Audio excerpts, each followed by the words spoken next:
সাধারণ শিক্ষার্থীদের উপরে কেমন বর্বর আক্রমণ চালাচ্ছে ছাত্রলীগ। 1971 সালে বাংলাদেশের জনগণের অধিকার আদায়ের দাবিতেই মহান মুক্তিযুদ্ধ হয়েছিল এবং সেই মুক্তিযুদ্ধের নেতৃত্ব দিয়েছিল এই বাংলাদেশ আওয়ামী লীগ। আর সেই আওয়ামী লীগের একটা সংগঠন ছাত্রলীগ এই সাধারণ শিক্ষার্থীদের উপরে যেই বর্বর আক্রমণগুলো চালাচ্ছে, এটা আসলে কিসের ইঙ্গিত বহন করছে? ছাত্রলীগকে এই অধিকারটা আসলে কে দিয়েছে? এটা কি বাংলাদেশ আওয়ামী লীগ দিয়েছে?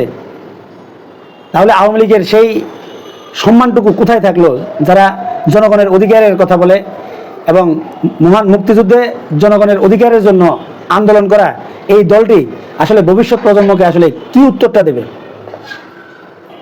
তারা যেই কায়দায় এই সাধারণ শিক্ষার্থীদের উপরে আক্রমণ চালাচ্ছে, ইসরায়েলিদের মতো এরকম বর্বর জাতিদেরকেও তারা হার মানিয়ে নিচ্ছে।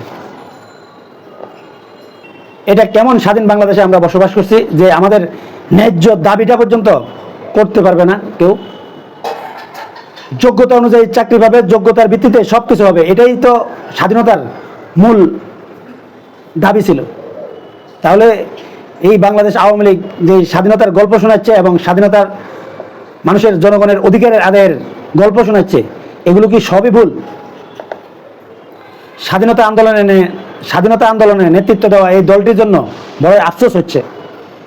তারা তাদের উত্তরসূরিদের জন্য কি গল্পগুলো রেখে যাচ্ছে, ভবিষ্যৎ ইতিহাসের জন্য আওয়ামী লীগ কি গল্পগুলো রেখে যাচ্ছে, আফসোস হয়। এর চাইতে বেশি কিছু বলা বর্তমান সময়ে সম্ভব নয়। জাযাকাল্লাহ।